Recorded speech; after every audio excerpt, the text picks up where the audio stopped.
जम्मै अहिले जे भएको छ आजसम्म नभएको छ। नेपाल एकीकरण पछि तपाईँले सोच्नु भएको थियो एउटा मधेसी चाहिँ यो देशै हल्लाइदिन्छ मधेसीले प्रधानमन्त्री हुन्छ भनेर, मधेसीको छोरो सोच्नु भएको थियो? चुनावमा जाँदा तपाईँले सोच्नु भएको थियो यो देशमध्ये त्यो चाहिँ के अरे उहाँ 72मा जन्मिएको काठमाडौँतिर मेयर भएको चाहिँ नि बालेन शाह, उहाँ झापाको चाहिँ नि त्यत्रो चाहिँ नि केपी ओलीकै भाषामा चाहिँ जम्मै सम्भ्रान्त बसेको ठाउँमा ल्याप्पै घोडा चढ्छ भनेर घोडै चढ्यो।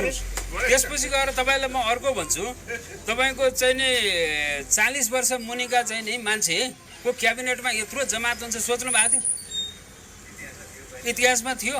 25 वर्ष उमेर भर्खर पुगेका मान्छे कतिजना संसदमा छन् सोच्नु भएको थियो? हेर्नुहोस्, उहाँ चाहिँ नि तपाईँको बदिनी कहाँ सुर्खेतकी बदिनी, बादी पनि होइन बदिनी, सुर्खेतकी बदिनी आज मन्त्री हुन्छ सोच्नु भएको थियो? सब सम्भव भयो। तपाईँलाई म के भन्छु भने तपाईँले जे हिजो सोच्नु भएको थियो नि, जे हिजो देख्नु भएको थियो त्यो केही पनि छैन, सबै नयाँ छ। अघि नै भनिसक्नुभयो छैन, राजदूतलाई चाहिँ प्रधानमन्त्रीले यसरी भेटेको 48 साल यता देख्नु भएको थियो? बालुवाटारमा कोही मान्छे बस्न दिन्न भनेर प्रधानमन्त्रीले भने सुन्नु भएको थियो?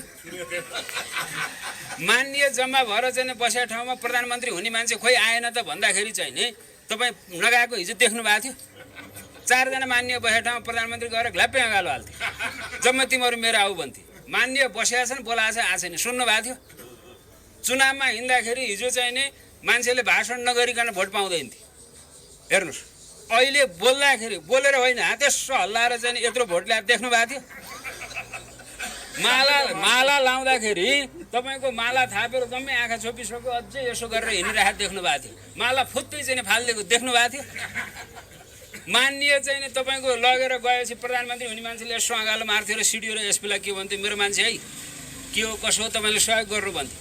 उहाँ मान्य चाहिँ के अरे प्रधानमन्त्री हुने मान्छे छ, भेटिया छैन, उसको गाडी त चढ्न परै जाओस्, जम्मै धुलोले पुरिएर चाहिँ देखा उम्मेदवार देख्नु भएको थियो? तपाईँले हिजो केही नदेखा चिज देख्नु भएको छ, अहिले आज देख्नु भएको छ। त्यसकारण चाहिँ यो के हो भनेर एउटा घटना मलाई नसोध्नुहोस्। 12 गते त